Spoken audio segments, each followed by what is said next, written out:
1 to 1 procedure जैसे discuss करेंगे तब ये सारी चीज़ें हमें समझ आ जाएगी। So let's move to that. हमने ऑर्थोसिंथेसिस पढ़ लिया था। ये कोड्स एक बार ना, ये जब भी मौका मिलता है आप लोग थोड़ा सा कोड गो थ्रू कर लेना। वैसे सारे कोड अपडेटेड हैं, बट फिर भी अगर कभी डाउट लगेगा या कोई कन्फ्यूज़न होगा तो हम करेंगे। ज़्यादातर क्लियरिटी अपनी आने वाली है जब हम रिपोर्ट करेंगे। ठीक है, आज फ्रैक्चर कीयर्स, कल इसको डिस्कस करेंगे। फ्रैक्चर कीयर आज हम करते हैं लाइक कोई एक प्रोसीजर जो एक टॉपिक है।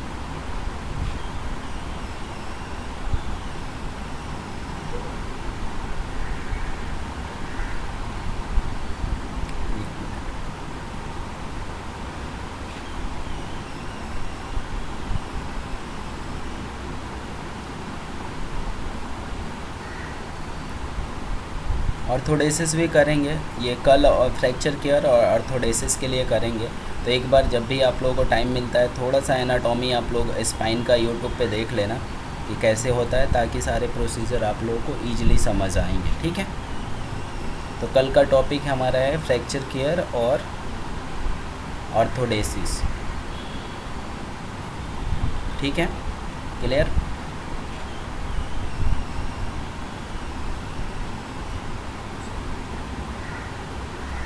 आज हम शोल्डर से रिलेटेड एक प्रोसीजर पढ़ते हैं, क्योंकि लास्ट टाइम हमने डिस्कस किया हुआ था। और कल हमारा रहेगा फ्रैक्चर केयर और स्पाइन की सर्जरी, जिसमें ऑर्थोडेसिस आएगा, काइफोप्लास्टी, ये सारे जितने टॉपिक होंगे इसको हम लोग कल कवर करेंगे।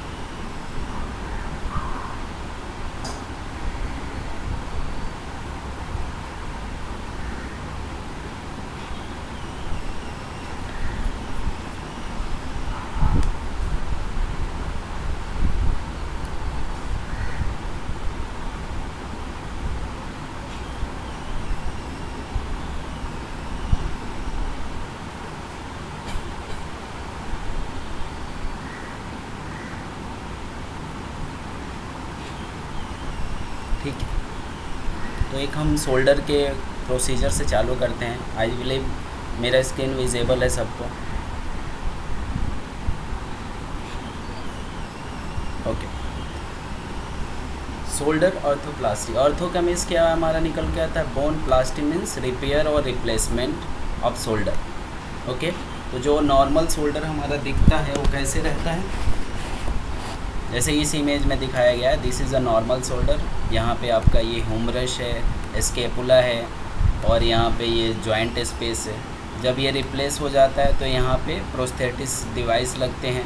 ये वाला जो पार्ट होता है स्केपुला के अंदर, सॉकेट्स बोलते हैं इसको, बॉल बोलते हैं। तो यहाँ पे जॉइंट जो वर्क करता है बॉल एंड सॉकेट। क्लियर है। तो अगर आपसे कोई पूछता है कि शोल्डर के अंदर कौन से जॉइंट होती हैं, क्या इसके एग्जांपल्स हैं, तो आप ये बताओगे। कुछ शोल्डर से रिलेटेड फैक्ट जान लेते हैं क्या चीज़ें होती हैं। एवरेज मोमेंट पर shoulder joint used for the arm moment lifting up the carrying. मतलब ये हम 1000 से 1500 बार पर डे हम अपने शोल्डर को up and down, left and right करते हैं। रेंज ऑफ मोशन 180 डिग्री है। ये जो जॉइंट है उसका रेंज ऑफ मोशन कितना है, 180 डिग्री तक हम इसको रोटेट कर सकते हैं। इसी के वजह से बॉलर्स स्पीड बॉलिंग कर पाते हैं। हम अपनी फोर्स के थ्रू कोई भी चीज़ को दूर तक फेंक पाते हैं, लाइक उसको थ्रो कर पाते हैं। That's comes under the range of motion के थ्रू है कि हमारा शोल्डर का ग्रिप कितना अच्छा है, हम कितना मूव कर सकते हैं, रोटेट कर सकते हैं। तो ये सारी चीज़ें जनरल नॉलेज पर्पज से हैं, तो इसको आप लोग एक बार गो थ्रू हो सकते हो। फोर्स एब्जॉर्प्शन, लाइक शोल्डर पे अगर कितना लेवल तक का फोर्स हम उठा सकते हैं। Normal people 1000 newton like force वेयर कर सकता है, लिफ्टिंग कर सकता है। अगर कोई जिम करता है या योगा एक्सरसाइज करता है तो he has a more capacity.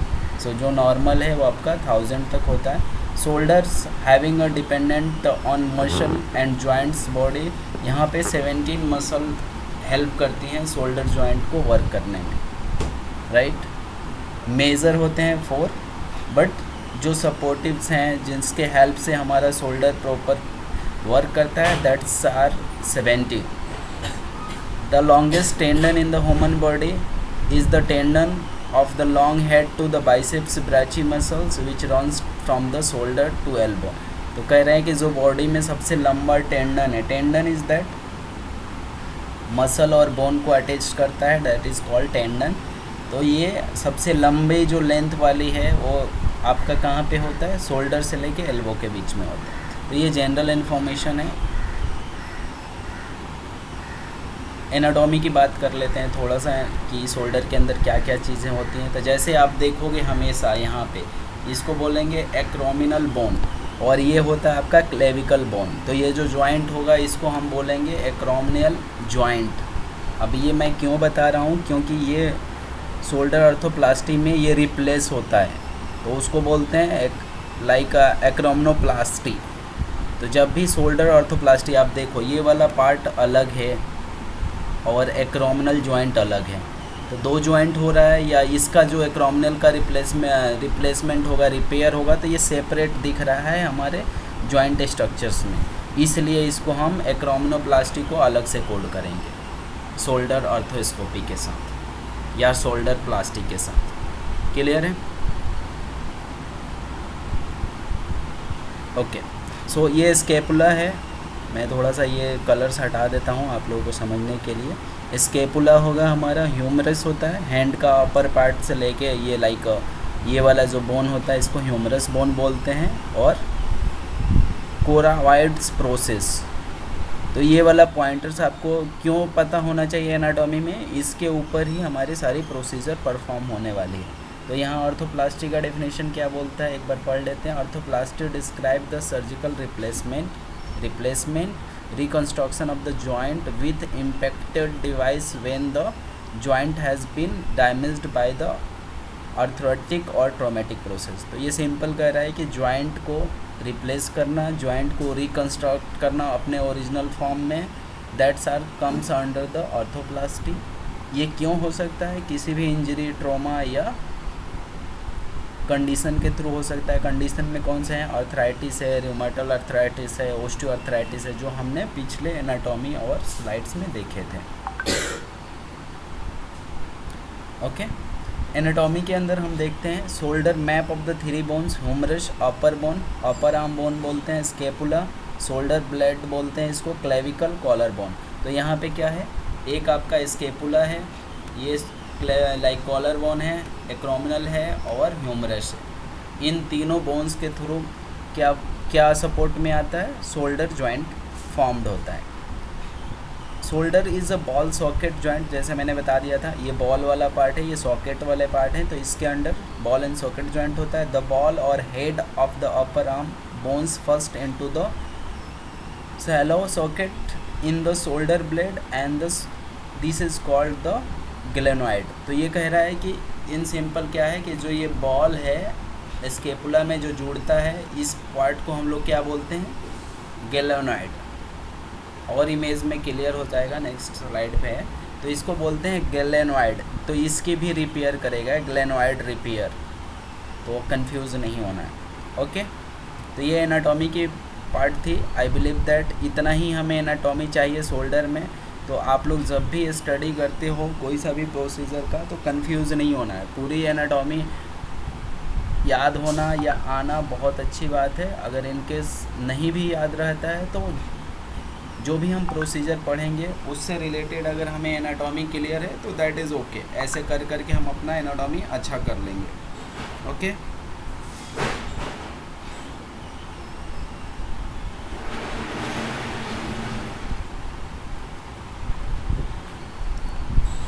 Shoulder arthroplasty के अंदर जैसे मैंने आपको बताया था ऊपर कि एक्रोमिनल क्लेविकल जॉइंट को हम लोग एसी जॉइंट बोलते हैं।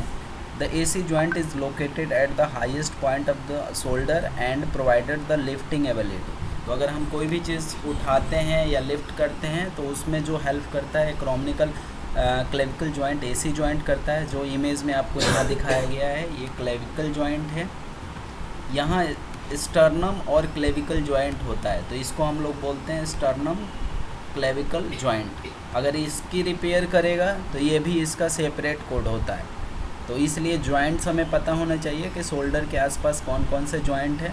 आपको बताया था जैसे मैंने ग्लेनोहुमरल जॉइंट, यहाँ पे देखो ये हुमरल हेड और ग्लेनोड जो बताया था हमने उसको कनेक्ट करने की कनेक्ट होता है, that point is called gleno humeral joint. और स्केपुला और थोरेसिक जॉइंट में क्या आता है कि जहाँ पे रिब्स और स्केपुला स्पाइन से जुड़ते हैं, that's joints comes under the scapulothoracic joint. तो ये सारे जॉइंट्स आपके शोल्डर से रिलेटेड हैं, तो ये पता होना चाहिए। अगर यहाँ पे कोई भी प्रोसीजर या सर्जरी हो रही है तो उसके हमारे पास अलग से कोड हैं। अब कुछ सिनेरियो में ये पता चलता है कि कब कोड करना है कब नहीं करना है, तो उसके गाइडलाइंस हैं, इंस्ट्रक्शन है, उसे हम चेक करेंगे। तो सेम चीज़ यहाँ पे बताया गया है, एक्रोमिनोक्लेविकल जॉइंट, स्टर्नोक्लेविकल जॉइंट और glenohumeral joint. I believe that as of now everything clear, समझ आ रहा है। ये अभी हम एनाटॉमी ही देख रहे हैं, okay.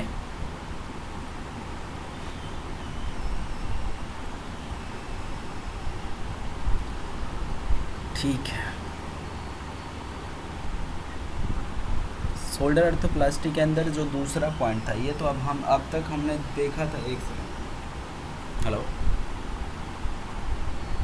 Hello, yes yes,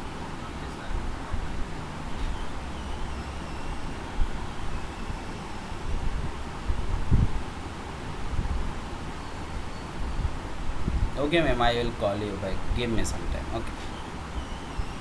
So first we focused on the joint part, what is the joint, which bones or which joints are involved there. So we found that AC joint, sternoclavicle joint और glenohumeral joint, 3 joints हमें ध्यान रखना है। तो अगर आपसे पूछते हैं कि in a shoulder how many joints are available and which joints are supporting to shoulder, तो आपको ये पॉइंटर्स ध्यान होना चाहिए कि स्टर्नम से जुड़ा और क्लेविकल जुड़ेगा तो स्टर्नोक्लेविकल जॉइंट।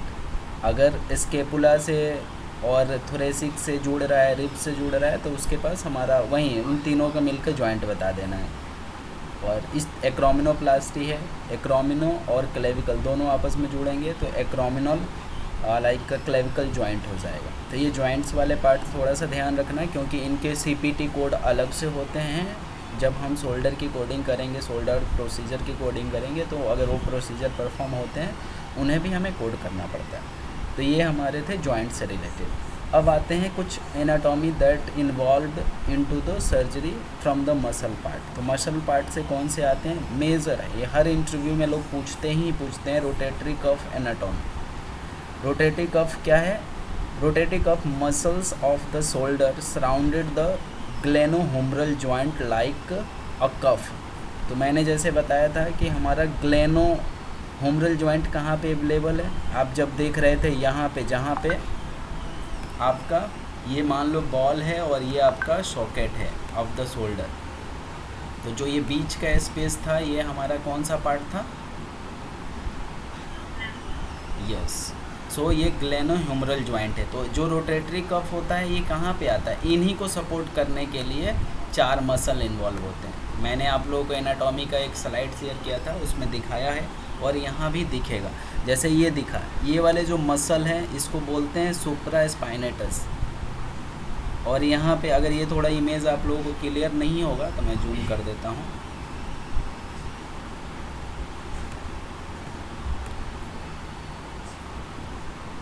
देखो ये आपका सुप्रा स्पाइनेटस मसल है, जो मैंने अभी रेड हाईलाइट किया, ये सब कैप्सुलरीज है। ये जो मसल है आपके सब कैप्सुलरीज मसल है, ये इंफ्रा, हाँ जी,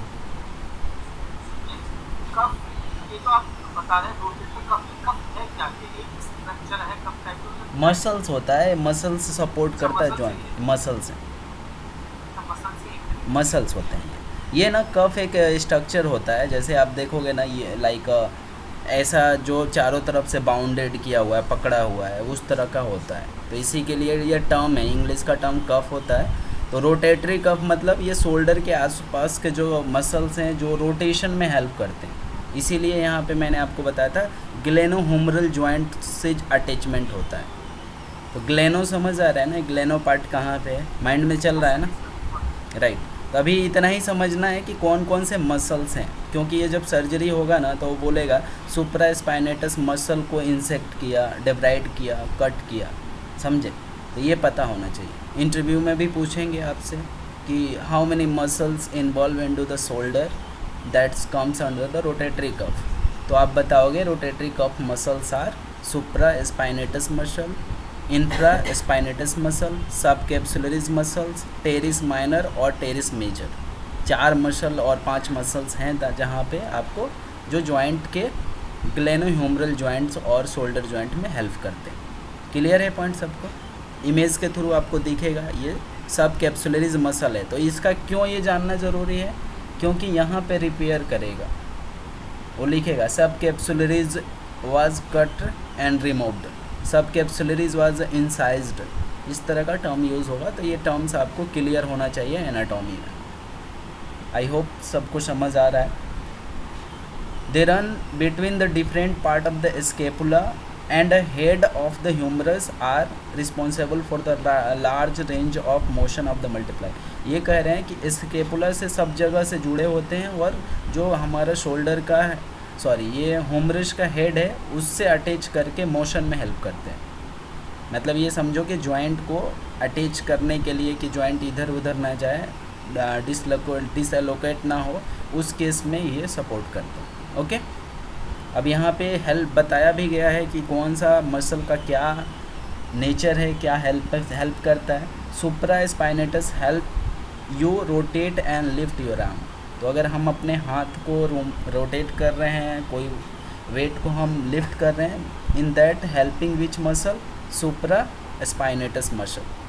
सुप्रा कैप्सुलरीज मसल क्या करता है? सब कैप्सुलरीज मसल क्या करता है? Hold and out stretch the hand. Like जब हम अपने हाथ को पकड़, लाइक शोल्डर के हेल्प से किसी चीज़ को पकड़ रहे होते हैं, या जैसे हम पीटी फिजिकल एक्टिविटी कर रहे होते हैं तो हैंड को अप एंड डाउन कर रहे हैं, उस टाइम पे हमारा सब कैप्सुलरीज मसल सपोर्ट करता है। इसके वजह से हम अपने हैंड को रोटेट और लिफ्ट कर पाते हैं away from the your body. Infraspinatus muscles क्या करता है? रोटेट करने में हेल्प करता है। और टेरिस माइनर क्या करता है? Turn and rotate the arm. So इस तरह से इनके रोल्स हैं। आप जस्ट यहाँ पे नाम को कंसीडर करो और ये कहाँ पे लोकेट है उसको समझो। अगर बोलेगा कि टेरिस माइनर इंजरी हुई है तो आप क्या समझोगे? ये वाले मसल पे इंजरी हुई है, जो नीचे वाले, लाइक ह्यूमरस और स्केपुला को जो अटैच कर रहा है, that's comes under the teres minor. Teres major सबसे नीचे है और टेरिस माइनर इसके बीच मिडल में होता है, बैक साइड से होता है। ठीक है, ये एंटेरियर व्यू है, ये पोस्टेरियर व्यू है। तो अगर आप टेरिस माइनर देखोगे, पोस्टेरियर से कैच मतलब होल्ड किया हुआ है, टेरिस माइनर है ये आपका एंटेरियर से होल्ड किया हुआ है। इस तरह से आपको ये बोन्स को और जॉइंट को अटैच करने में हेल्प करता है। बट आपको यहाँ जो की पॉइंट्स याद रखना है, rotatory cuff muscle, there are 5 muscles involve, supra spinatus, sub capsularis, infra spinatus, teres minor, teres major, बस। क्लियर है? Okay. Types of the shoulder arthroplasty के अंदर अगर हम जाते हैं तो मुझे कोई बताएगा कि इनमें डिफरेंस क्या होता है? वैसे लिखा हुआ है लेकिन फिर भी मैं जानना चाहता हूँ। शोल्डर ऑर्थोप्लास्टी, शोल्डर हेमियो ऑर्थोप्लास्टी, रिवर्स टोटल ऑर्थोप्लास्टी और रिवीजन टोटल ऑर्थोप्लास्टी। जो मेजर इंटरव्यू में अगर आपसे शोल्डर के ऑर्थोप्लास्टी का क्वेश्चन आएगा वो आपको पूछेंगे टोटल और रिवर्स में क्या डिफरेंस है, हेमी और टोटल ऑर्थोप्लास्टी में क्या डिफरेंस है, और रिवीजन और टोटल ऑर्थोप्लास्टी में क्या डिफरेंस है। मतलब ये 4 ही हैं हमारे पास जिससे इंटरव्यू में क्वेश्चन आएगा। इंटरव्यू क्वेश्चन कैसे फ्रेम करते हैं? What is different between total shoulder arthroplasty versus reverse total arthroplasty. Same ऐसे ही जाएगा, what is difference between the total arthroplasty versus hemi arthroplasty. तो क्या आइडिया है मैं तो बताऊंगा, थोड़ा मैं आप लोगों का अंडरस्टैंडिंग जानना चाह रहा था कि टोटल शोल्डर ऑर्थोप्लास्टी में क्या होता है और रिवर्स टोटल शोल्डर ऑर्थोप्लास्टी क्या होता है।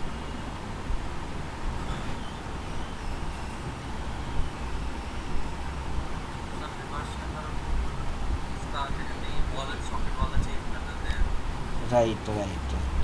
सो जैसे यहाँ पे अगर इमेज में आप देख रहे हो ये बॉल है और ये सॉकेट है, तो ये रिवर्स हो जाएगा।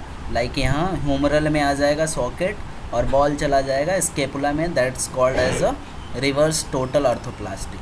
टोटल आर्थोप्लास्टी में क्या होगा, ball and socket both are removed और रिप्लेस्ड। हाँ, रिवर्स का मैं बताता हूँ, मैं दिखाऊंगा, इसमें इमेज है फॉर एग्जांपल के लिए कि ये स्केपुला है और ये बॉल है, ये जुड़ा हुआ है शोल्डर से और ये जुड़ा हुआ है स्केपुला से, ठीक है। इसको बोलते हैं सॉकेट, इसको बोलेंगे बॉल। तो अभी ये नॉर्मल जो टोटल आर्थोप्लास्टी होगा इसमें क्या करेगा, ये वाला पार्ट को रिमूव करेगा, ये वाला पार्ट को रिमूव करेगा और यहाँ पे रिप्लेस करेगा क्या, प्रोस्थेसिस डिवाइस, जैसे ये लगा हुआ है। तो ये नॉर्मल आपका इमेज है, इसमें क्या मानेंगे इसको, टोटल शोल्डर आर्थोप्लास्टी। क्लियर है, टोटल वाला तो क्लियर है ना? हाँ जी सर, क्लियर है। ओके, अब क्या होगा, जब ये रिवर्स आएगा तो इसको क्या करेगा, यहाँ पे कर देगा, ह्यूमरस के ऊपर कर देगा सॉकेट और बॉल को लगा देगा कहाँ पे, स्केपुला के अंदर।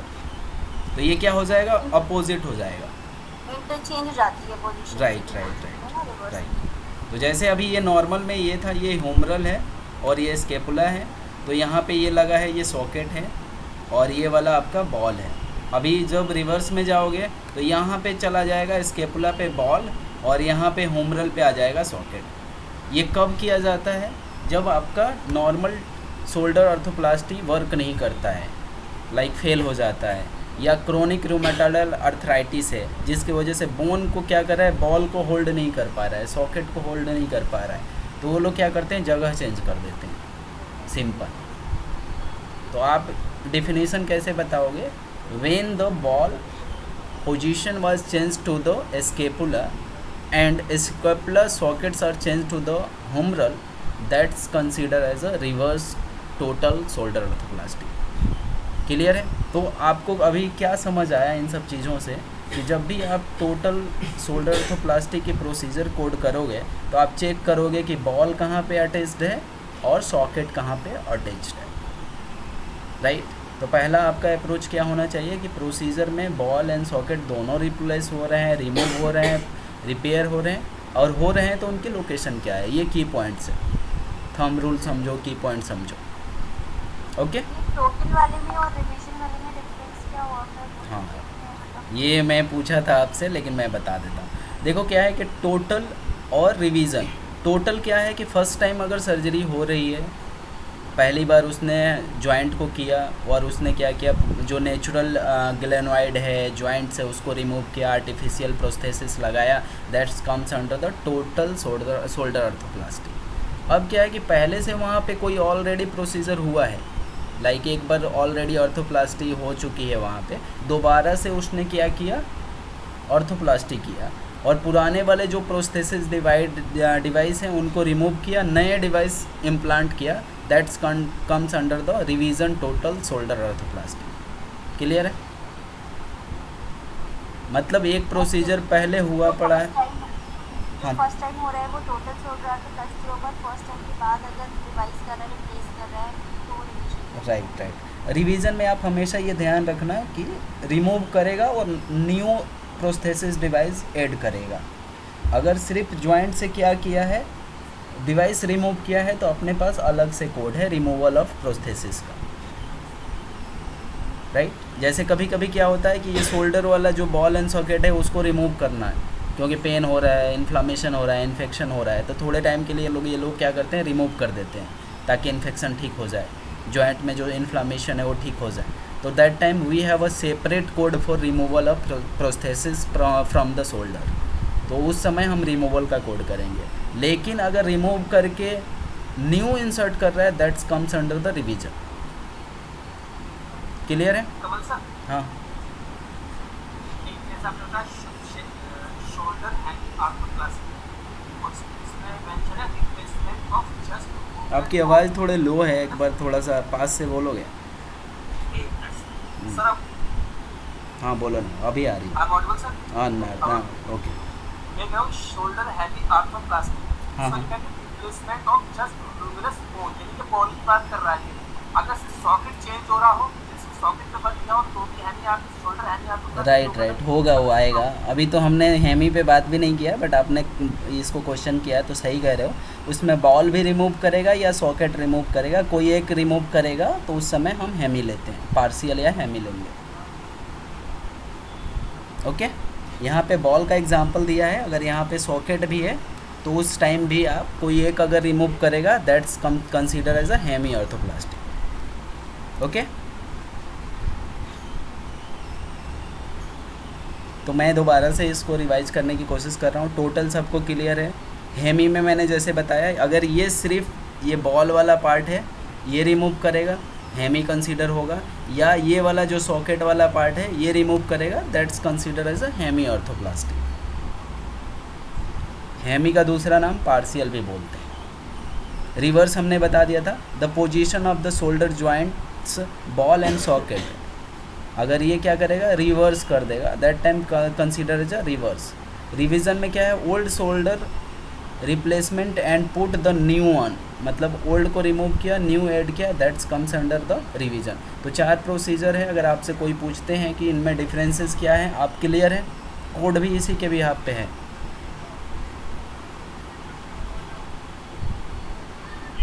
ओके, अब ओके फाइन, इसको थोड़ा पॉइंटर को ध्यान रखना हमेशा। अब यहाँ एग्जांपल दिया हुआ है, जो पहला इमेज आप देख रहे हो ये टोटल ऑर्थोप्लास्टी का है। तो यहाँ पे क्या हो रहा है, बॉल और सॉकेट दोनों रिप्लेस हो रहे हैं। देखो अगर आप इमेज में देखोगे तो यहाँ पे ये सॉकेट भी इंसर्ट हुआ है। दूसरा इमेज है उसमें क्लियर आ जाएगा। इस इमेज में आप देखते हो तो सिर्फ बॉल को इन्होंने एड्रेस किया हुआ है, सॉकेट हमारा नेचुरल ही है, इसमें कोई इंसर्शन नहीं है।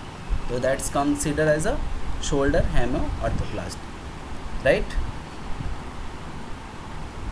आई बिलीव दैट इसमें कोई कन्फ्यूज़न नहीं है, सबको क्लियर है।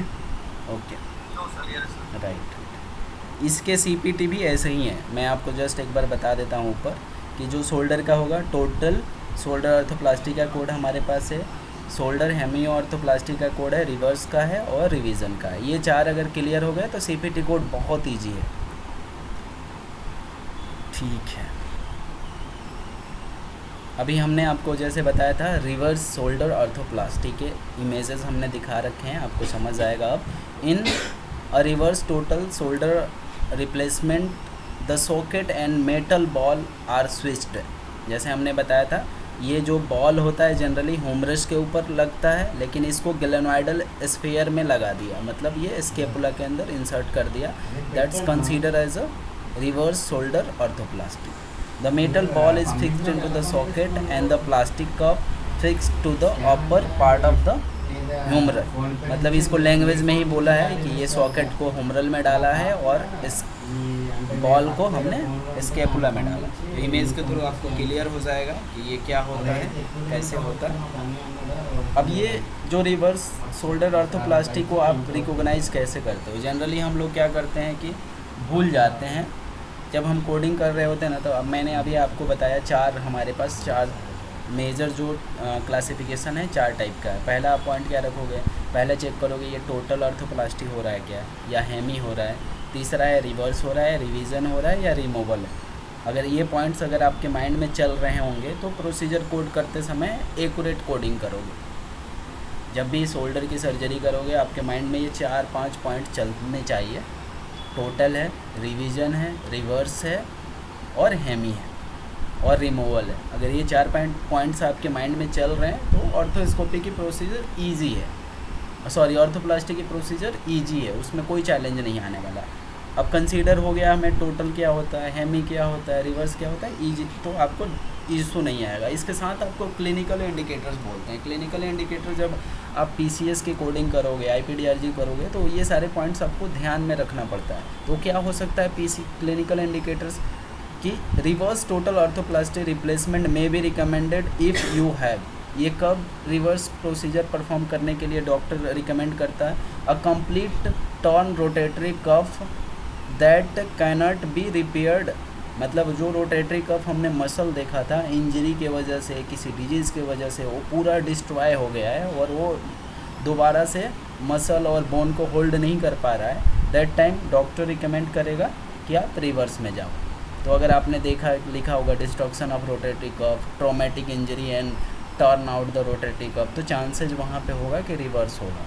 लेकिन आप डिजीज़ को रिकॉग्नाइज करके नहीं बोलोगे कि ये रिवर्स है कि क्या है, आपको प्रोसीजर में देखना पड़ेगा कि बॉल का लोकेशन कहाँ पे है और सॉकेट का लोकेशन कहाँ पे है। लेकिन कुछ आपको क्लिनिकल इंडिकेशन पता होना चाहिए कि डॉक्टर्स कब रिकमेंड करते हैं। A complete turn rotatory cuff that can't be repaired, cuff tear orthopathy, ये कंडीशंस होती हैं। A previous shoulder replacement that was unsuccessful, मतलब जो पहले की सर्जरी हुई है वो सक्सेसफुल नहीं रही है, कोई प्रॉब्लम आ रहा है, इन्फ्लामेशन आ रहा है, लाइक कुछ भी हो रहा है, उस केस में हम रिवर्स शोल्डर ऑर्थोप्लास्टी में जाते हैं। तो अगर आपसे कोई पूछता है कि how you will explain the reverse shoulder arthroplasty, तो आप पहले ये बताओगे कि इनकी लोकेशन एक्सचेंज होता है, शोल्डर अगर ऑर्थोप्लास्टी फेलियर हुआ है, रोटेटरी कफ डिस्ट्रॉय हो गया है, उस केस में हम ये वाला प्रोसीजर परफॉर्म करते हैं। तो आई होप ये वाला पॉइंट आप लोगों को क्लियर हो गया होगा। रीज़न फॉर टोटल शोल्डर ऑर्थोप्लास्टी, क्या क्या रीज़न होता है, उस सारी चीज़ों को हम समझते हैं कि कौन कौन सी ऐसी कंडीशंस हैं, क्या प्रॉब्लम्स होती हैं जिस टाइम हमें शोल्डर ऑर्थोप्लास्टी करने की ज़रूरत पड़ती है। शोल्डर ऑर्थोप्लास्टी हमेशा ध्यान रखना, रिप्लेसमेंट ऑफ द जॉइंट और रिकन्स्ट्रक्शन ऑफ द जॉइंट। तो जॉइंट को क्या करेंगे, उसके ओरिजिनल फॉर्म में लाने के लिए, या उस जॉइंट पे कोई बोन पार्ट को, कोई टिश्यू को, और कोई लाइक वहाँ पे टेंडन्स होते हैं, उनको रिप्लेस किया जा रहा है, that's comes under the plastic. Okay, तो यहाँ पे जो मेजर कंडीशन बताई जाती है वो बताई जाती है ओस्टियोआर्थराइटिस। ओस्टियोआर्थराइटिस क्या होती है, degenerative condition lead to the damage the joint cartilage of the shoulder. अब आपको पता है जॉइंट जो बने होते हैं मसल, टेंडन, लिगामेंट और कार्टिलेज के हेल्प से, two bones like put together comes together, that called as a joint.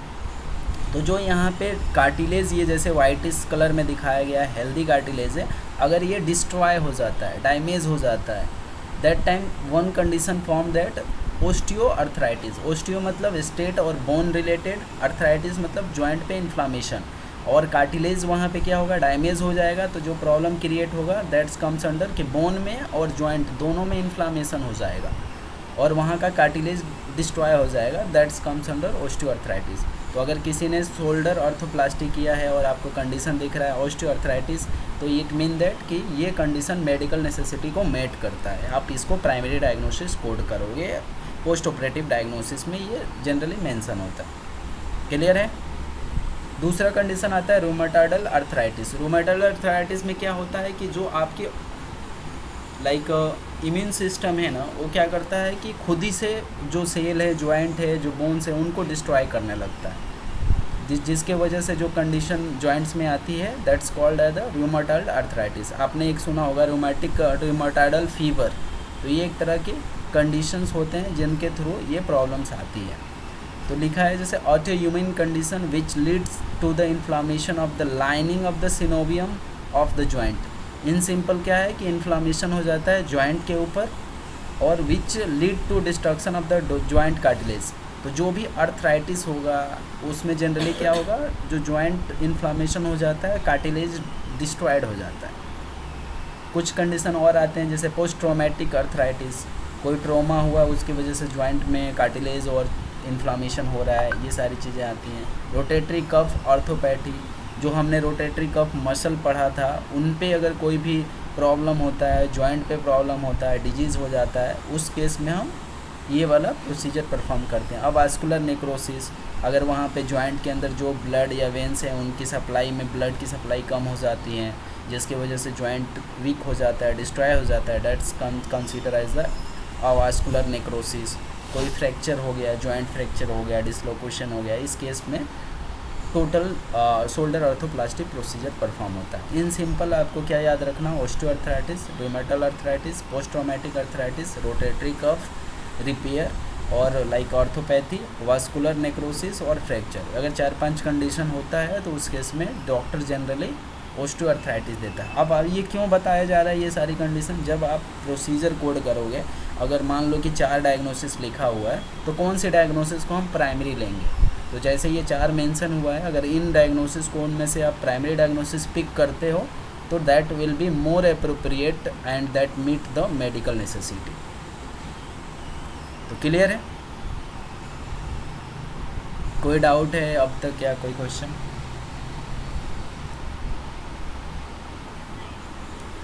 All good, okay.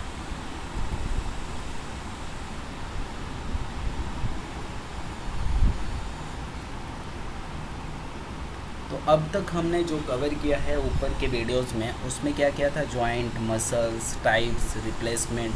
अब कुछ बात करेंगे कि डिवाइसेस क्या होती हैं, लाइक जो हमने बोन्स के अंदर जो प्रोस्थेसिस या डिवाइसेस यूज़ करेंगे उनकी स्ट्रक्चर कैसे होती हैं, वो कैसे बने होते हैं। ये जनरली जब प्रोफेशनल कोडिंग करोगे आप, लाइक डॉक्टर या फिजिशियन कोडिंग करोगे, तो उस केस में आपको लाइक हिपिक्स कोड वगैरह यूज़ नहीं करना पड़ता है। लेकिन अगर आप फैसिलिटी की कोडिंग करोगे उस टाइम पे आपको क्या होना चाहिए, इन सब के हिपिक्स कोड होते हैं, लाइक स्क्रू का कोड हो गया, वहाँ पे कौन सा सीमेंट यूज़ हुआ है, कौन सा प्लांट यूज़ हुआ है, कोई मेस यूज़ हुआ है, तो वो सारी चीज़ों का कोडिंग हम करते हैं। बट आप फिजिशियन कोडिंग में आप ये सब चीज़ें सिर्फ ये चेक करोगे कि विथ इम्प्लांट है, विदाउट इम्प्लांट है, प्रोस्थेसिस लगा है, नहीं लगा है। लेकिन आपको ये जानकारी ज़रूर होना चाहिए कि अगर इनके लाइक हम फैसिलिटी कोडिंग में जाएंगे तो ये हम कोड कर सकते हैं। ओके। अब कितने लोगों को ये कन्फ्यूज़न होता है कि हम कैसे रिकॉग्नाइज़ करें कि हम जो कोड कर रहे हैं वो फिजिशियन का कोडिंग कर रहे हैं या हम लाइक फैसिलिटी की कोडिंग कर रहे हैं। तो जनरली जो भी हम लोगों की अभी हेल्थ केयर डोमेन में ज़्यादातर काम हमारा प्रोफेशनल और फिजिशियन कोडिंग है। तो अगर आप इंटरव्यू में कोई टेस्ट दे रहे हो तो वहाँ पे आप फिजिशियन बिलिंग के बिहाफ पे कोड करना, अनटिल अनलेस वो इंस्ट्रक्शन दिया है कि ये हॉस्पिटल की कोडिंग है। अगर बाय डिफ़ॉल्ट हमारा क्या जाना चाहिए, फिजिशियन की कोडिंग, अनटिल अनलेस कोई बोलता है कि ये हॉस्पिटल की कोडिंग के लिए आपको इंटरव्यू में लिया जा रहा है। ठीक है। तो आर्टिफिशियल रिप्लेसमेंट में जो पार्ट होते हैं उनके देखते हैं। There are 2 major type of artificial shoulder replacement, cemented prosthesis और अनसीमेंटेड प्रोस्थेसिस। सीमेंटेड में क्या होता है और अनसीमेंटेड में क्या होगा, ये इनके मटेरियल यूज़ करते हैं कि कौन सा मटेरियल यूज़ किया। जैसे कैल्शियम फास्फेट यूज़ करते हैं, कैल्शियम सल्फोरिक, कुछ ऐसा आएगा नीचे, वो सारे एग्जांपल्स दिए हुए हैं, मैं बता दूंगा। बट इन जनरल क्या समझना है, सीमेंटेड और अनसीमेंटेड। सीमेंटेड में क्या दे रहा है, a cement prosthesis is held in place of the type of the epoxy cement that attached to the metal and bone। तो देखो यहाँ पे क्या किया है, ये आपका बोन का इमेज है, ये बोन है, ये आपका सीमेंट है और ये मेटल है या इम्प्लांट है। तो इन दोनों के बीच में क्या इन्वॉल्व हो रहा है, सीमेंट हो रहा है और ये हेल्प करा रहा है ये इम्प्लांट को और बोन को अटैच होने में। तो that's called at the cement. और ये इपॉक्सी सीमेंट होता है, जैसे पीवीसी वगैरह यूज़ होता है वैसा ही होता है। बोन को और लाइक क्या कहते हैं कि बोन और इम्प्लांट के बीच में वो फिल कर दिया जाता है। After growing it is going hard और सपोर्ट द बोन। लेकिन अगर आप बात करोगे अनसीमेंटेड, तो यहाँ पे क्या बोल रहा है, ये आपका इम्प्लांट है और ये बोन है, इसके बीच में नॉर्मल एक मेस यूज़ करते हैं, जैसे चिकन मेस होता है ना, या आपका कोई भी आयरन मेस हो गया, चिकन मेस हो गया, इस तरह का टर्म यूज़ करते हैं। जैसे जैसे ये बोन ग्रोथ होता जाता है, ये मेस के थ्रू क्या करता है, छोटा छोटा बोन्स आते हैं और ये जो मेटल लगा हुआ है इसको अटैच कर जाते हैं। तो that's comes under the uncemented prosthesis. मतलब पहले वाला में क्या था, मेटल और बोन के बीच में कोई सीमेंट मटेरियल डाला जा रहा है जिसके हेल्प से क्या हो रहा है कि मेटल और बोन आपस में जुड़ जा रहे हैं। दूसरा वाला में क्या किया, बोन के ऊपर एक मेस लगा दिया और उसके हेल्प से क्या होगा, जैसे जैसे बोन ग्रोथ होता जाएगा मेस के थ्रू बोन निकलता जाएगा और जो इम्प्लांट है उसको टाइट कर देगा। That's comes under the uncemented. तो वहीं लिखा है uncemented prosthesis has a fine mesh of the hole on the surface, bone grows into the mesh over the time, this anchor the prosthesis of the bone. तो इस तरह से कह रहा है कि मेस के थ्रू बोन जो आएगा,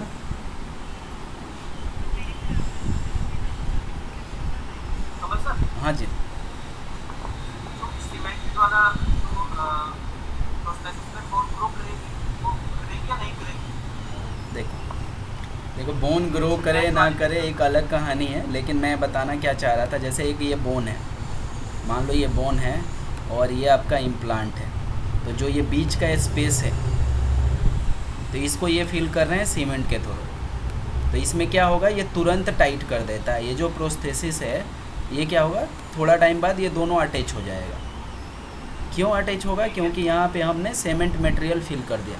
जैसे हमने घर बनाते हैं, ये ईंट है और यहाँ पे ये स्टील लगाते हैं, बीच में हम सीमेंट डालते हैं, उसका क्या हेल्प होता है, इसको तुरंत टाइट कर देगा। स्ट्रॉन्ग कर देते हैं। राइट। ठीक है, स्ट्रॉन्ग कर देते हैं। राइट। अभी क्या होगा, जब हम मेस लगा रहे हैं ना, उस टाइम में क्या हो रहा है कि हम एक स्पेस दे रहे हैं। ये हमने ऐसे किया, ये मान लो बोन है, हमने यहाँ पे एक मेस लगाया, और ये क्या होगा, ड्यूरिंग द टाइम पीरियड यहाँ से बोन ग्रोथ होता जाएगा, then it will be like support the prosthesis. अब ये क्यों ऐसा करते हैं, जब मान लो आपका बोन यहाँ हेल्दी है, वो ग्रो हो सकता है, उस केस में वो क्या करते हैं, मेस यूज करते हैं। लेकिन कभी कभी जैसे ओल्ड एज में हो गया, बोन ग्रो नहीं हो रहा है, कैल्शियम नहीं है, मिनरल्स नहीं है, उस केस में क्या होगा कि मेस लगाना सक्सेसफुल नहीं रहेगा, उस केस में वो सीमेंट यूज़ करेंगे। या इंजरी का टाइप क्या है, वो बोन प्रॉपर डिस्ट्रॉय है, मान लो किसी का थोड़ा ही बोन टूटा हुआ है, कम है, उस बोन में हेल्दी है, that time they use a mess. But when the bone is a completely out of destroy, वो दोबारा ग्रो नहीं हो सकता, दोबारा सपोर्ट नहीं दे सकता, उस समय दे यूज़ द सीमेंट। और this all are based on the physician choice, वो क्या यूज़ करना चाह रहे हैं, कौन सा मटेरियल यूज़ करना चाहते हैं, बट जनरल इन्फॉर्मेशन हमें ऐसी होनी चाहिए। क्लियर हुआ अभी? मतलब इंस्टेंट इफेक्ट चाहिए तो सीमेंट यूज़ करेंगे, अगर थोड़ा टाइम बाद खुद बोन ग्रो करे, खुद टाइट और वो लाइक प्रोस्थेसिस को एडजस्ट हो जाए, उस समय मेस यूज़ करते हैं। बट अभी आपको क्या समझने की ज़रूरत है, सीमेंट में क्या होता है, मेस में क्या होता है। सीमेंट में क्या होगा, बोन ग्रो तो करेगा ही, क्योंकि बोन का नेचर है ग्रो करना, बट उसमें अगर वो स्लो भी ग्रो करेगा तो दैट सपोर्ट। और मेस में आपका हेल्दी बोन है जो during the time period that catch और hold the prosthesis device. Okay, और ये सारी चीज़ें जॉइंट के अंदर होती हैं, तो ऐसा नहीं है कि वो अपने जगह से मिसप्लेस हो जाएगा, अलग हो जाएगा, नहीं, उतना वो लोग सोचते हैं, देखते हैं, डॉक्टर का डिसीजन होता है कि किस केस में वो अनसीमेंट प्रोस्थेसिस यूज़ करेगा, किस केस में वो सीमेंटेड यूज़ करेगा। जनरली जो मैंने अपने एक्सपीरियंस में देखा है, जो पार्शियल अगर सर्जरी हो रही है, पार्शियल बोन है, हेल्दी बोन है, उस केस में अनसीमेंटेड यूज़ करते हैं, जिसमें चांसेस नहीं है कि बोन जल्दी ग्रो करेगा, ज़्यादा टाइम लेगा, पेशेंट का एज फैक्टर है, उसमें वो लोग सीमेंटेड यूज़ करते हैं। आपको दो चीज़ें क्लियर होना चाहिए, सीमेंटेड अनसीमेंटेड, ठीक है, क्योंकि जो हमारे कोड हैं उसके हिसाब से होते हैं। Prosthesis device use with cemented और यूज विथ अनसीमेंटेड। क्लियर है? Okay, good. अब ना कुछ की पॉइंट्स है, जैसे यहाँ पे दिया हुआ है, points need to be checked in the op report. जैसे मैंने आपको कुछ बताया था, ऊपर है ये ना, आपका जो इमेज दिखाया गया ना, सेम आपका फिजिशियन प्रोसीजर डिटेल लिखता है। तो ये अगर आप माइंड में रखोगे ना, तो आपको शोल्डर के प्रोसीजर याद हो जाएगा। लाइक क्या, पहला फिजिशियन क्या करेगा, पेशेंट को पोजीशन में लाएगा कि किस पोजीशन में पेशेंट को रखना है, और उसके बाद क्या करेगा, उसके बाद एनेस्थीसिया और क्लीनिंग वगैरह करने के बाद वो क्या करेगा कि जो मार्कर यूज़ करेगा, किस लोकेशन पे सर्जरी करना है, सुपेरियर लेटरल इंसिजन, उसके बाद इंसिजन लगाएगा। इंसिजन लगाने के बाद जो मसल है उसको सेपरेट करता है, ये वाला पॉइंट है, स्टेप फॉलो करता है। फिर जो सब कैप्सुलरीज है उसको रिलीज करेगा, जो यहाँ पे आपको मसल हो रही है इसको कट करेगा। फिर हुमरल हेड को प्रिपेयर करेगा, जो हुमरल हेड है वहाँ कटा हुआ है उसको कट करेगा, इंसाइज करेगा, रिमूव करेगा, ये सारा पार्ट करेगा। फिर उसके बाद जाएगा हुमरल रिमूवल, लाइक जो हेड था उसको रिमूव कर दिया। फिर जो जैसे रिमूव करने के बाद वहाँ पे ड्रिलिंग करके ये रॉड को इम्प्लांट करता है। फिर जैसे रॉड को इम्प्लांट करेगा उसके बाद यहाँ पे उसका हेड इम्प्लांट करेगा। फाइनली जो ये डिवाइस है ये आपका इम्प्लांट कर देता है। तो ये जो प्रोसीजर है ये कौन सा पार्ट का हुआ, हुमरल का। तो इतना जो स्टेप फॉलो करेगा ये हेमी वाला में आएगा, लाइक हेमी ऑर्थोप्लास्टी का पार्ट है। लाइक अगर ये सेम प्रोसेस सॉकेट पे करेगा, सेम प्रोसेस हुमरल पे करेगा, हुमरल जो हमारा हैंड वाला है। तो इतना ये लैंग्वेज में इसी चीज़ को लिखेगा। तो अब आपके दिमाग में चलना चाहिए, पहला क्या करेगा, एनेस्थीसिया देगा, पेशेंट आइडेंटिफाई करेगा, कंसेंट साइन करेगा, इंसिजन लगाएगा, मसल सेपरेट करेगा, कैप्सुलरीज रिलीज करेगा, हुमरल हेड को कट करेगा, रिमूव करेगा, इम्प्लांट डालेगा, उसके बाद उसमें क्या करेगा, चेकअप करेगा, सब कुछ सही है। तो ये ऑल एक स्टेप्स है। तो जब भी आप शोल्डर की प्रोसीजर देखोगे इतना स्टेप्स लिखेगा। अगर इतना हुआ है तो एग्ज़ाम्पल किसका हो जाएगा, अगर सिर्फ यही हुआ है तो हेमी का एग्ज़ाम्पल है। दूसरा प्रिपरेशन वो कहाँ पे जाएगा, सॉकेट्स पे जाएगा, सॉकेट पे भी सेमी फॉलो करेगा। सॉकेट्स के अंदर जैसे हमने देखा था ये जो जॉइंट था, ये जॉइंट के सॉकेट वाला एरिया है, इसको ग्लेनोइड बोलते हैं, जैसे आप देख रहे हो ग्लेनोइड। और हुमरल और ग्लेनोइड आपस में जुड़ रहा था तो उसको बोल रहे थे हुमरल ग्लेनोइड जॉइंट। तो जैसे ये अंदर के जो बीच वाला पोर्शन है इसको हम लोग बोलते हैं ग्लेनोइड, जो साइड से कैप्सूल की तरह ये फॉर्मेट है इसको हम लोग बोलते हैं लेब्रम। ठीक है, तो लेब्रम रिपेयर करके एक आएगा आपको। और यहाँ पे एक चीज़ दी गई है, आप अगर देखते हो कि ये ना इनकी जो कोडिंग होती है रिपेयर की ऐसे है, ये मान लो एक क्लॉक है तो यहाँ लिखेगा कि ऐसे ये डिवाइड है, मान लो इसको। तो फॉर एग्ज़ाम्पल यहाँ पे लिखा हुआ है 12, एक घड़ी में कैसे टाइम होता है, 12 हो गया, 6 हो गया, यहाँ पे क्या आएगा, 3 हो गया, क्या आएगा 6 7 8 9 हो जाएगा, 9 और यहाँ पे क्या हो जाएगा 3 होगा, 1 2 3 4 5 6 9 6 होता है, क्या होता है 3 होता है, 3 होगा, राइट। चलो तो अभी क्या करेगा, अगर इसकी रिपेयर कर रहा है तो लिखेगा यहाँ से 9 to 12। तो 9 to 12 मतलब क्या है, वो क्लॉक में लिखेगा, वो मैं बता दूंगा आप लोगों को। Clock use 9 to 10। तो इसका मीनिंग क्या होगा कि ग्लेनोइड का 9 पोर्शन से लेके 12 तक का जो सर्जरी हुई है तो उसका वो लोकेशन बता रहा है।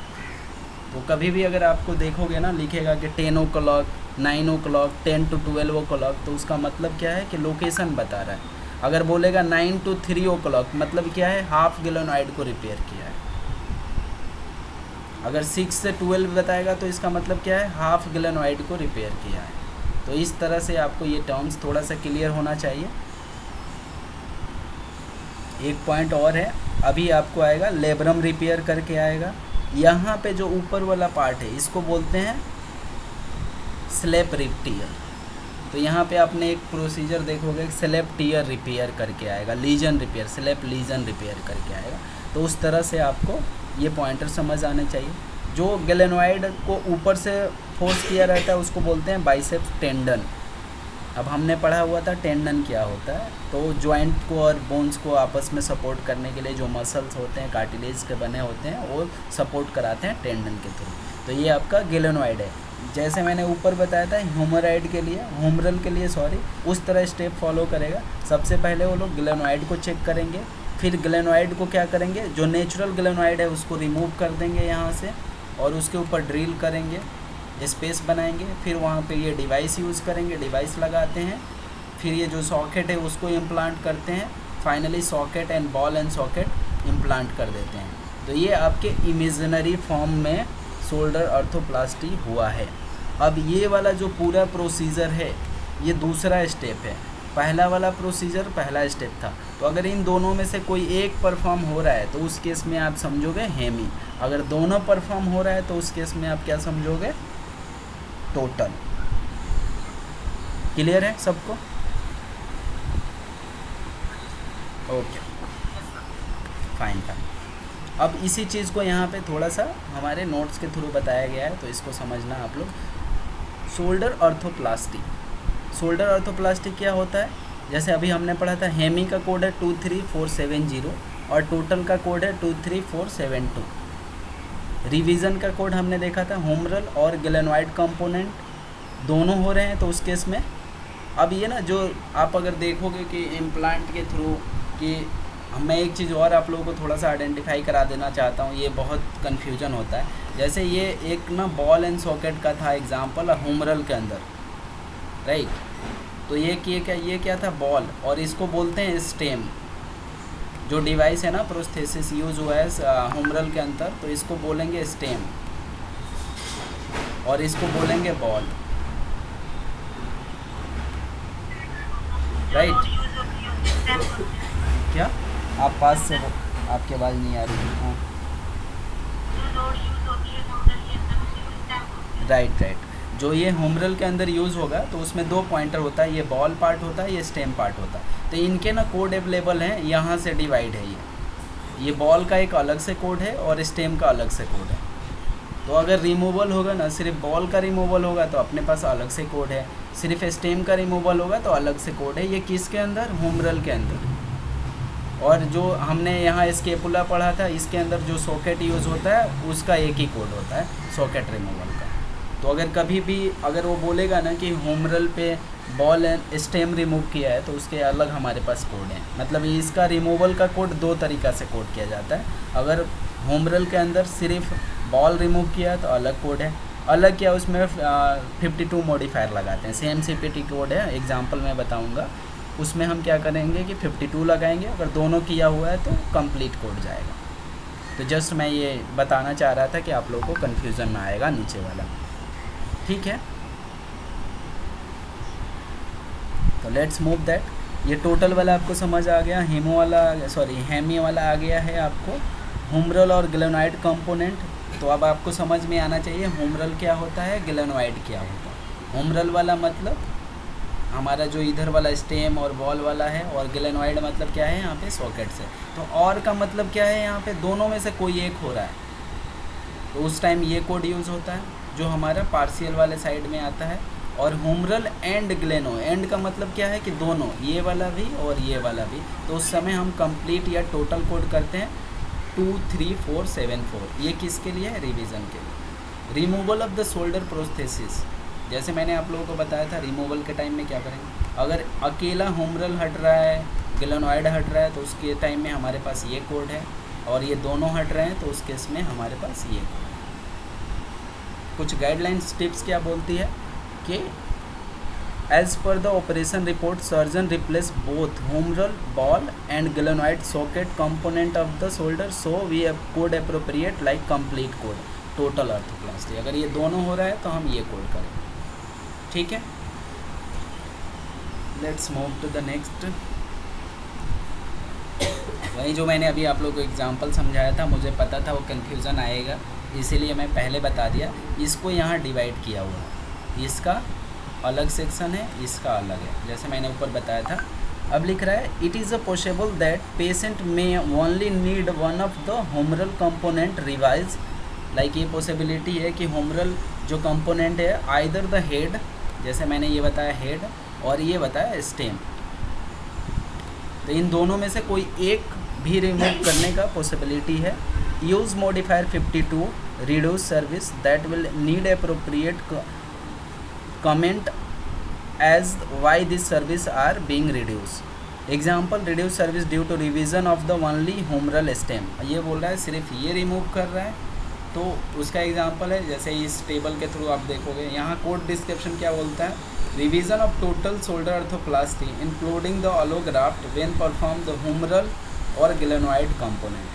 तो ये दोनों, ये इसमें ग्लेनोइड और होम रल दोनों में से कोई एक प्रोसीजर परफॉर्म हो रहा है। फॉर एग्जांपल अभी उसने सिर्फ होम रल पे कर रहा है, तो उस केस में क्या होगा, अगर होम रल हेड जो ये वाला पार्ट है और होम रल स्टेम जो नीचे वाला पार्ट है दोनों रिमूव कर रहा है, उस केस में आप क्या कोड करोगे, आप ये कोड करोगे विदाउट मॉडिफायर, जो कंप्लीट कोड है जो यहाँ पे लिखा है होम रल revision of the total arthroplasty. लेकिन अगर ये बोल रहा है सिर्फ हेड रिमूव किया तो उस केस में आप 52 लगाओगे, सिर्फ स्टेम यूज़ किया तो उस केस में आप 52 लगाओगे। क्लियर हुआ ये पॉइंट?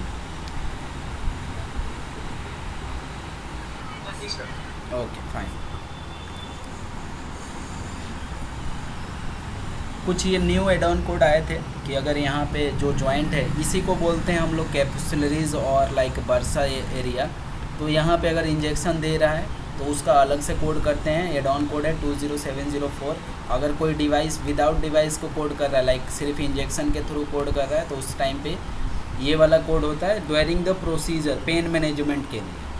अगर कोई डिवाइस या कोई लाइक पंप वगैरह यूज़ कर रहा है उस समय 20705 कोड करते हैं। जनरली ये सर्जरी में बहुत रेयर आता है, लेकिन अलग से कभी प्रोसीजर में यूज़ हुआ तो आप ये कोड कर सकते हैं। इसके कैसे कोड मिलता है, manual preparation insertion of the drug delivery device, वहाँ लिखेगा कि ड्रग डिलीवरी डिवाइस यूज़ किया है इंट्रा आर्टिकुलर, इंट्रा आर्टिकुलर मतलब क्या है, जॉइंट के अंदर। तो उस समय हम ये कोड करेंगे, किस कोड के साथ ये जा सकता है, ये वाला जाता है। और अगर रिमूवल का कोड हो रहा है तो हम रिमूवल करें, बट आप देखना वहाँ पे लिखेगा drug delivery device, drug delivery device अगर लिखा हुआ है, रिमूवल अगर पहले तो इंसर्ट करेगा तो वो कोड जाएगा, अगर रिमूव करेगा तो कोड है। ये बहुत कम यूज़ होता है, बट चांसेस है कि कोई प्रोसीजर में परफॉर्म हो जाए। ठीक है, ये न्यू कोड आए थे, तो वैसे मैंने कभी ये वाला कोड तो लगाया नहीं प्रोसीजर यूज करते समय, लेकिन अभी किसी मेडिकल रिकॉर्ड में आ जाता है, तो ये पता होना चाहिए। बहुत लोग मिस कर देंगे कि पता ही नहीं है। तो अगर कहीं भी आप मेडिकल रिकॉर्ड पढ़ रहे हो, वहाँ पे लग रहा है कि provider the given the drug delivery system on the joint and implanted the pump, that time we have a separate code, through the injection we have a separate code. Okay, during the post operative, surgery से पहले नहीं करेगा, surgery के बाद generally करता है। Okay, इसीलिए आप देखो यहाँ पे सर्जरी कोड के बाद दिया हुआ है 234702 ये सारे प्रोसीजर कोड के साथ लगेंगे एडिशनली। तो ये था हमारा शोल्डर ऑर्थोप्लास्टी। अब हम इसमें जो नेक्स्ट पॉइंट आएगा, हम शोल्डर ऑर्थोस्कोपी पढ़ेंगे। उससे पहले मैं चाहता हूँ कि सब लोग क्या शोल्डर ऑर्थोप्लास्टी में क्लियर हैं, कोई डाउट है, कोई क्वेश्चन है। और ये चीज़ हमेशा ध्यान रखना, जितने जॉइंट है वहाँ पे ऑर्थोप्लास्टी हो सकता है। तो जैसे हमने एग्जांपल पढ़ा था किसका, शोल्डर का, सेम आपका हिप का होगा, सेम आपका नी का होगा। चेंजेस क्या होने वाले हैं वहाँ पे, bones, joint name, placement, right, ये सब चेंज होगा। लेकिन कोड जो अरेंज है वो कैसे रहेगा, रिवीजन का होगा, रिप्लेसमेंट का होगा, टोटल होगा, पार्शियल होगा, इसी तरह से अरेंज होगा। तो कोडिंग में कोई चेंजेस नहीं होगा, बस लोकेशन चेंज हो जाएगा। अब जैसे नी में बात करोगे तो वहाँ medial compartment, lateral compartment, petrol ये वाला आएगा, पटेला वाला जो आता है वो सारे चीज़ें अलग हो जाएगा। हिप में आप जाओगे तो इलिक क्रेसिस आएगा, इलिक जॉइंट वाला आ जाएगा। तो ये सारी चीज़ें आपको लोकेशन चेंज होगा।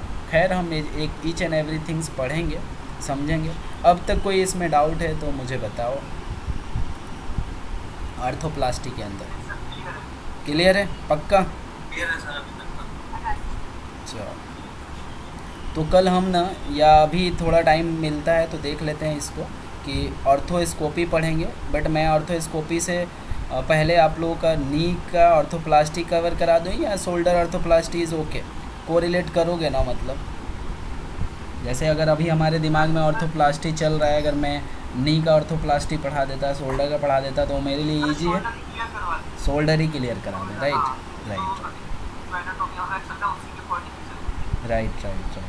तो फिर आप लोग ना प्लीज़ कंफ्यूज मत होना ऑर्थोस्कोपी में और प्लास्टी में, ठीक है?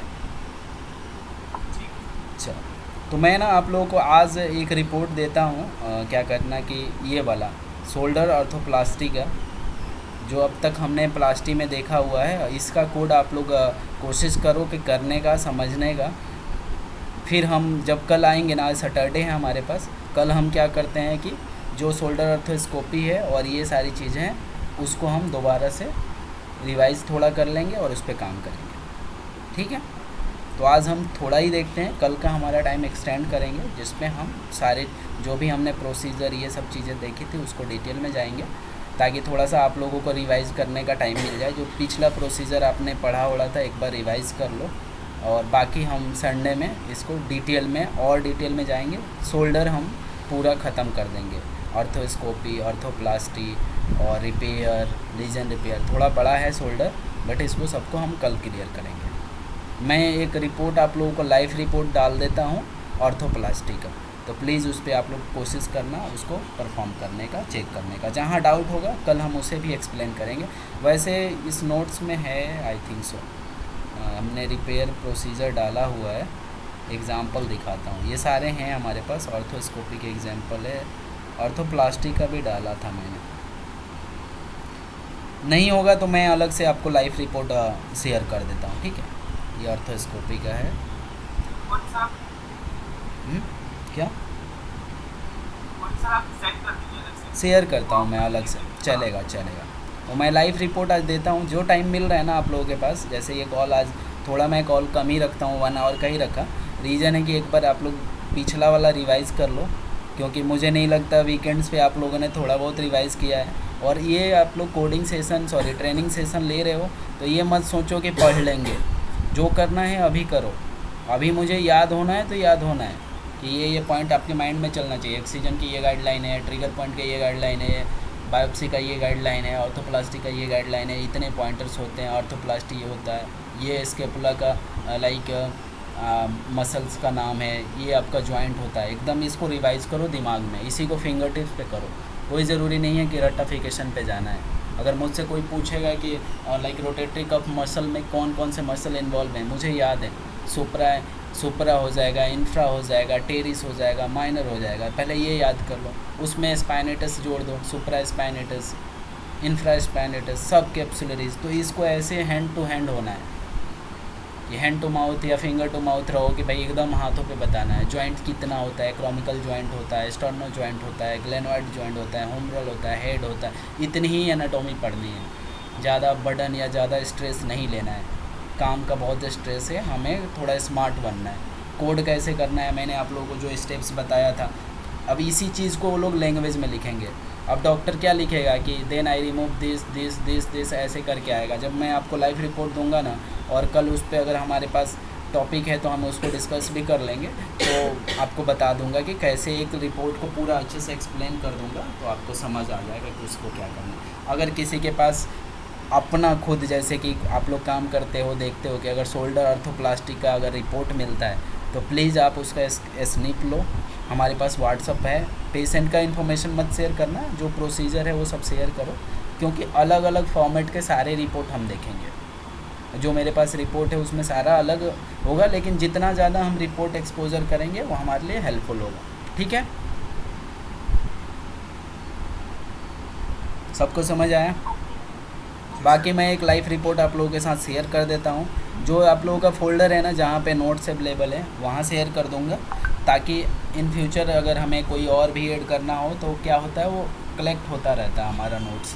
तो हम जब लास्ट में जैसे हमारा ट्रेनिंग ख़त्म होगा या बीच में जब भी ज़रूरत होगा तो हम नोट्स वहाँ से लेते जाएंगे। तो जो जो पॉइंट्स हम पढ़ते जाएंगे, जो जो एग्जांपल्स डिस्कस करते जाएंगे, सारा नोट्स में मैं ऐड नीचे करते जाता हूँ। तो आप लोग वहाँ से, वो आपके लिए हमेशा है, वो आपके साथ शेयर है, आप उसे डाउनलोड कर सकते हो, प्रिंट निकाल सकते हो, पढ़ सकते हो। तो मेरा मोटिव ये नहीं है कि आपको नोट्स नहीं देना, आपको ये नहीं देना। मेरा कोई हिडन एजेंडा नहीं है।